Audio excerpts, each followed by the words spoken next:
I'm Ronnie from Ronnie's Garage. Today we're holding our monthly technical seminar.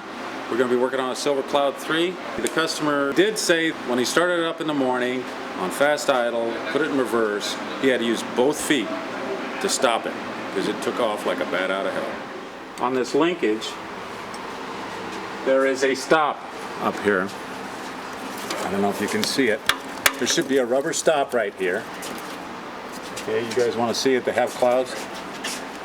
See that rubber piece? How that rod comes back? Yeah. This rod I'm pulling is the one that goes to the servo, so that it's got to be against the rubber stop. And then this rod is part of that linkage. And see how it's got a big slot in there? Yeah.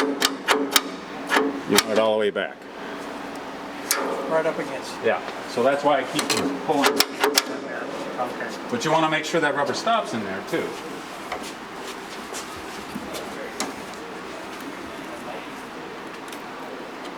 Ronnie, when you were adjusting to get the wheels to stop rotating, you didn't go much past, you didn't tighten it much past that point, did you? It's hard to, because you're expanding those. They're fully And they're against. all fully they're fully engaged. depressed. Those. Okay. We'll put some lube on here, because I'm at my spot here. A lot of times I'll put grease. This will work.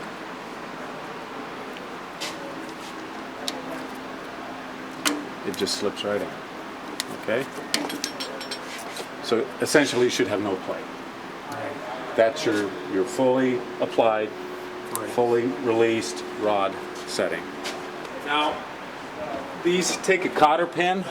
I like these little brake clips, especially on something I adjust every time the car comes in for service. These will work fine. Is that a genuine Rolls-Royce part? That's right off a Rolls-Royce brake pad. Yes, sir. Only the finest. And what about the handbrake? Is that fully deployed at this point too? Because it's Deployed. fully locked or whatever? Well, this part of the handbrake linkage. The handbrake cable, which goes to the handle, is this part. So it doesn't have much play. That's what applies it is it has to go to the front part of that slot up there to start grabbing. So you got to have some play in the parking brake, okay? Because it's got to turn off the light. Anyways, I put my pin in, I put a clip in there. I'm going to adjust this lock nut back to where we were.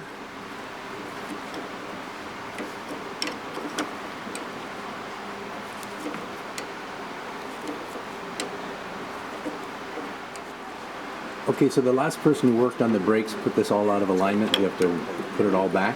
What happened here? Not necessarily.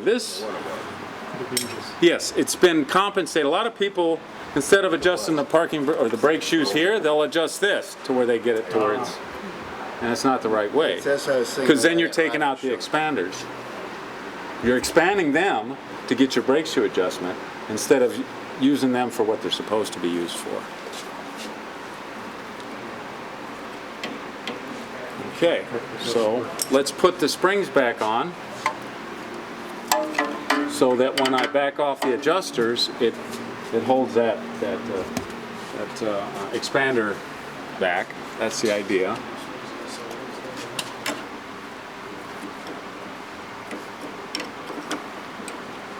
So now everything's locked up. We're going to back these off. I usually start with 2 clicks. 1, 2. See if it turns. Yeah. Give it a bang. Lets everything settle. That's a little bit of a drag. We're going to back it off 1 more. But if you look at that adjuster, that was out almost a 1/4 inch before. So we adjusted that a lot. Same on this side. They'll have a slight amount of drag. So, Ron, if I heard you correctly, you said the fronts are self-adjusting, but the backs aren't. Well, the self-adjusting part, yes. You don't have to mechanically adjust them. The early post-wars, you do. They have adjusters. But the way they self-adjust is you apply the brakes, and that little spring-loaded washer thing you saw on this lower shoe, Yeah. it holds it in place. Okay. So it's kind of dragging. It just doesn't have the hydraulic pressure. So the front wheels are always got a lot of drag on these cars. A lot of drag Yeah. on self-adjusting front wheels. How do they- Do you loosen both sides equally, Ronnie? Yeah. Generally, yes. No, I haven't yet. Ron, if the fronts are dragging all the time, doesn't it run hot? That's how this car is designed. Okay? That's how they work.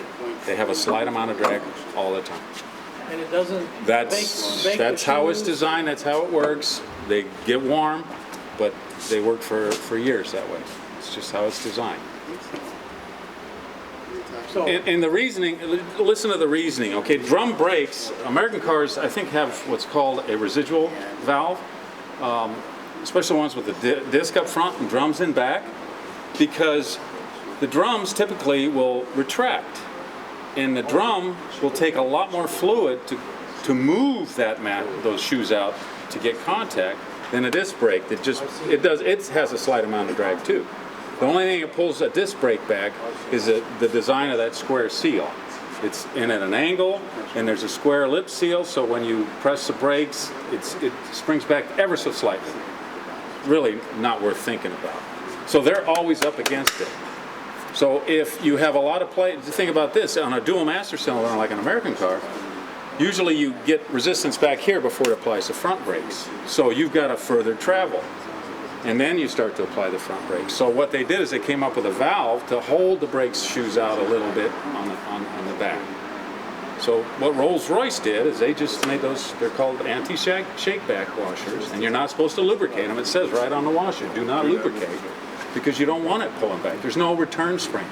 The only springs on the front shoes are to hold it into its rest position and also hold it against the drum. Because on the Rolls-Royce shoes, you have to adjust the squareness for the drum too. American cars, they just lay against the drum and you hit the brakes and they just pop out there and do whatever they have to get square. The Rolls-Royce, you have to square them. You use a T-square and you square it to the axle. And if you don't, the shoes will wear funny and you get squeals, lots of problems. Does that answer your question? yeah, So yes, they do drag a lot. And yes, they do get warm, but that's how they work. Then also in the rain or wet conditions, then you're not going to have a layer of moisture between them, right? Well, So- the drum helps with that. Yeah, but I mean, so the But you're not wrap- supposed to drive a Rolls-Royce in the rain. Oh, yeah. Okay, Yeah, but you can do that with a Bentley. that's right, because that's a driver's car. Hold on, it's fine. All right. Hold on, it's fine.